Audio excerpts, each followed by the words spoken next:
మనం ఇవాళ సింపుల్గా అయిపోయే క్యాబేజ్ పప్పుకూర చేసుకుందామండి. క్యాబేజీ పప్పుకూరకి నేను క్యాబేజీ కొంచెం పెసరపప్పు అండి రెండు నేను కుక్కర్లో ఒక విజిల్ వచ్చే వరకు పెట్టేసుకున్నాను. వాటర్ అంతా రిమూవ్ చేసాను. కొంచెం ఉప్పు కొంచెం పసుపు యాడ్ చేసుకున్నానండి. చూసారు కదా, ఎక్కువ విజిల్స్ వస్తే మెత్తబడిపోతుంది. ఇలాగ మనకి పప్పు కొంచెం లైట్గా ఉడకాలండి, అంతే. ఇలాగ చూడండి, మరీ ఉడకపోయినా బాగోదు, చక్కగా ఇలాగ సమానంగా ఉడకాలి. ఒక విజిల్ వచ్చిన వెంటనే ఆఫ్ చేసేసి ప్రెషర్ ఎత్తేసుకుంటే మనకి ఇలా వస్తుందండి చక్కగా. ఈ లోపల తవా పెట్టుకుని ఒక 2 స్పూన్స్ ఆయిల్ పెట్టుకున్నాను. అందులో మనము ఆవాలండి, ఒక పావు స్పూన్ ఆవాలు, ఒక పావు స్పూను జీలకర్ర అండి, అలాగే ఒక పావు స్పూను మినపప్పు, ఒక పావు స్పూను శనగపప్పు అండి వేసుకుని బాగా వేయించుకోవాలి. ఈ పోపు వేగే లోపల మనము ఒక కొంచెం కరివేపాకు, అలాగే ఒక ఎండుమిరపకాయ, ఒక 2 పచ్చిమిరపకాయలు అండి. నేను లెమన్ కూడా పెడుతున్నాను. ఒక లెమన్, హాఫ్ లెమన్ అండి, హాఫ్ చెక్క లెమన్, కొంచెం అంటే పావు చెక్క పెట్టుకుంటే సరిపోతుంది. సో రెడీ పెట్టుకుని ఉంచుకున్నాను. ఆల్రెడీ మనం ఉప్పు పసుపు యాడ్ చేసుకున్నాం కదా ఇందులో, ఇంకా అయిపోయినట్టేనండి. సో పోపు వేగుతూ ఉంటుంది.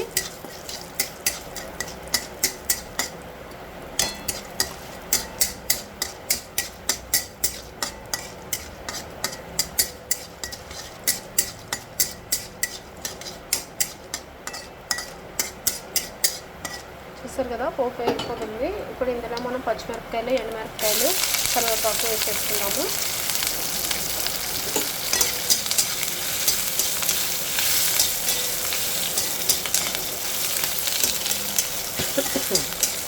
సో ఇది కూడా వేగిపోయింది కదండి.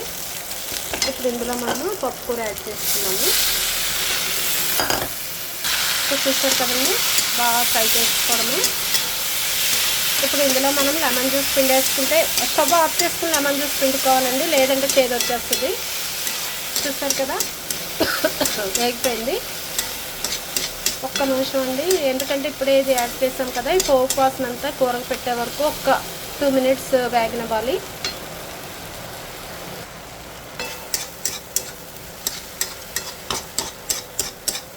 ఉప్పు ఒకవేళ సరిపోలేదు అనుకుంటే ఇప్పుడే ఫ్రై చేసుకుంటున్నప్పుడు, అదే మనం వేయించుకుంటున్నప్పుడే యాడ్ చేసుకోవాలండి. ఆల్మోస్ట్ రెడీ అయిపోయింది కూర.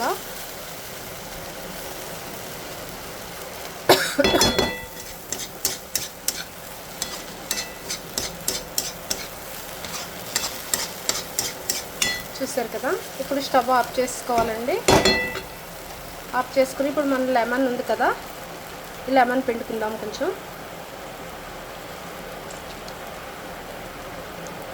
మనకి పులుపు ఇష్టం లేదు అనుకుంటే మనకు అలా కమ్మగానే తినేయచ్చండి కూర, ఇలాగ తినేయచ్చు లెమన్ పిండుకోక లేకుండానే. కానీ కొంతమందికి లెమన్ ఇష్టం కదా, అందుకని లెమన్ పిండుకోవచ్చు. ఇలాగ బాగుంటుంది, అలాగే బాగుంటుందండి. ఎవరికి ఏది ఇష్టమైతే అది బాగా కలిపేసుకోవాలి. తీసుకుని ఇంకా సర్వ్ చేసుకోవడమేనండి. చూసారు కదా, అయిపోయింది. నేను స్టవ్ ఆఫ్ చేసి లెమన్ పిండానండి, చూడండి, లేకపోతే చేదు వచ్చేస్తుంది లెమన్ వేడి మీద, హీట్ మీద పిండితే కనుక. అందుకని ఎప్పుడైనా స్టవ్ ఆఫ్ చేసుకున్నాకనే మనం లెమన్ జ్యూస్ ఎప్పుడైనా యాడ్ చేసుకోవాలండి, దేనికైనా సరే, లేదంటే చేదు వచ్చేస్తుంది. చూసారు కదా, ఎమ్మీగా క్యాబేజీ పప్పుకూర రెడీ అయిపోయిందండి. Thank you for watching. Like చేయడం మాత్రం మర్చిపోవద్దు, షేర్ చేయడం మాత్రం మర్చిపోవద్దండి. సింపుల్గానే అయిపోతుంది అనిపిస్తుంది, కాకపోతే చూసారు కదా, చాలా కలర్ఫుల్గా, చాలా టేస్టీగా, వావ్, ఇంకా తిన్నారంటే వదలండి, అంత బాగుంటుంది. విత్ పిక్కిల్ అయితే ఇంక చెప్పనవసరం లేదు. విత్ మాగాయ కానీ ఆవకాయ కానీ అయితే ఇంక ఇది తిన్నారంటే వదలకుండా ఉంటుంది. థ్యాంక్ యూ అండి. లైక్ చేయడం మాత్రం మర్చిపోద్ది. ఎమ్మీగా ఉంది. Thank you.